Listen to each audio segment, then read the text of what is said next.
मुलायम सिंह यादव के रहते दिल्ली तक मशहूर थे सपा की बादशाहत के किस्से, वो मुलायम सिंह आज हम सब के बीच नहीं है।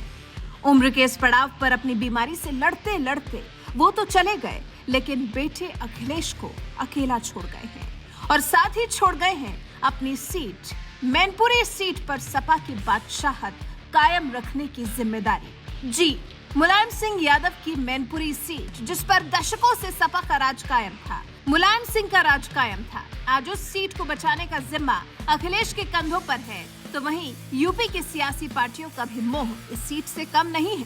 भाई नेताजी की सीट है और फिर बीजेपी भी इस सीट को जीतने के लिए कोई ना कोई तरकीब तो निकाल ही रही होगी। ऐसे में सबसे लड़ते झगड़ते अखिलेश को ये सीट अपने कब्जे में लानी ही है। ये ऐसी स्थिति है जिसमें अखिलेश के खुद के लिए कोई इफ बट नहीं है। मैनपुरी सीट पर जीत चाहिए तो चाहिए, क्योंकि आजमगढ़ और रामपुर जैसे गढ़ तो सपा के हाथ से चले ही गए हैं। इसमें भी अगर पिताजी की सीट, पिता मुलायम सिंह यादव के निधन से खाली हुई सीट अखिलेश के हाथ से चली गई तो फिर तो समाजवादी पार्टी को अपना भविष्य खत्म ही समझ लेना चाहिए। शायद इन्हीं सब बातों पर अखिलेश ने विचार किया होगा, शायद इस सीट को लेकर बहुत दिमाग दौड़ाया होगा, शायद वो सब कुछ सोचा होगा जो वो सोच सकते होंगे इस अकेली सीट को बचाने के लिए। उसके बाद ही उन्होंने डिंपल यादव को, अपनी पत्नी मुलायम सिंह यादव की बहू और कन्नौज से पूर्व सांसद डिंपल यादव को पिता मुलायम सिंह यादव की सीट पर चुनाव लड़ाने का फैसला लिया होगा। लेकिन इस बीच में अखिलेश एक बात भूल गए। हम तो कहेंगे कि इस बीच में अखिलेश अपनी एक कसम तोड़ बैठे। अब आप सोचेंगे कैसी कसम, किसको दी हुई कसम या किससे ली हुई कसम? ये बात है साल 2017 के चुनावों की। अखिलेश यादव छत्तीसगढ़ के रायपुर में पत्रकारों से बातचीत कर रहे थे। चर्चा बीजेपी के लगाए जा रहे परिवारवाद के आरोपों की हो रही थी। तब अखिलेश ने बीजेपी के आरोपों पर कहा था, बीजेपी में भी परिवारवाद है, बीजेपी का भी परिवारवाद देखना चाहिए। इसके बाद हमारे परिवारवाद को देखें। अपने परिवारवाद के बारे में तो कोई नहीं बोलता। यदि हमारा परिवारवाद है तो हम तय करते हैं कि अगली बार हमारी पत्नी चुनाव नहीं लड़ेंगी। हमारी पत्नी से अखिलेश का मतलब यहाँ डिंपल यादव से ही था। यही कसम खाई थी अखिलेश यादव ने। लेकिन आज पिता की साख बचाने के लिए अखिलेश को आखिरकार पत्नी को मैदान में उतारना ही पड़ा।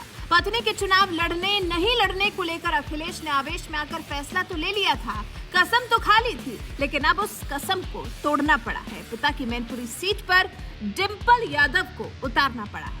दरअसल मुलायम सिंह के निधन के बाद से ही डिंपल यादव को मैदान में उतारे जाने की अटकलें लगने लगी थी, लेकिन आड़े अखिलेश की कसम ही आ रही थी, जिसे अखिलेश ने खुद ही तोड़ दिया। हालांकि राजनीतिक जानकारों का यह भी कहना था कि डिंपल यादव सीधे चुनाव लड़ने से बचेंगी। उनके लिए बैकडोर से राज्यसभा पहुंचने की व्यवस्था की जाएगी।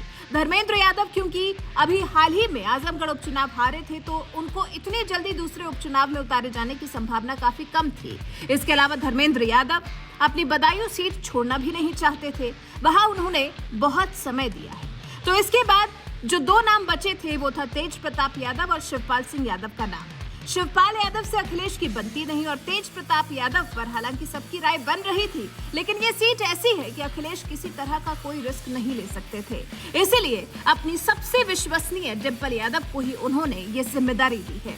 वहीं अब जब अखिलेश ने डिंपल को उतार ही दिया है तो ये सीट बीजेपी के लिए और ज्यादा दिलचस्प हो गई है, क्योंकि अब बीजेपी शायद अपना वो कार्ड खेल सकती है जिसका बीजेपी और अपर्णा यादव दोनों को इंतजार था। साल 2022 विधानसभा चुनाव में सपा छोड़ बीजेपी में शामिल हुई अपर्णा यादव को उम्मीद थी कि बीजेपी उन्हें टिकट देगी। बीजेपी ने टिकट नहीं दी। हालांकि प्रचार उन्होंने खूब किया, बीजेपी के लिए अपनी कर्मठता और निष्ठा को भी साबित किया, लेकिन फल कुछ नहीं मिल सका। तो क्या अब बीजेपी करेगी अपर्णा यादव का इस्तेमाल? एक ही घर की दो बहुओं के बीच होगा चुनाव। क्या सपा उम्मीदवार बड़ी दीदी डिंपल को छोटी बहू अपर्णा यादव देगी मात, या फिर मुलायम सिंह यादव की साख बचा ले जाएगा सपा परिवार? क्या कहते हैं आप? कमेंट कर हमें जरूर बताएं। हमें बताएं कि आप मुलायम सिंह यादव के निधन से खाली हुई मैनपुरी सीट पर डिंपल और संभवतः अपर्णा यादव की लड़ाई को लेकर क्या सोचते हैं। अपने विचार हमारे साथ जरूर साझा करें।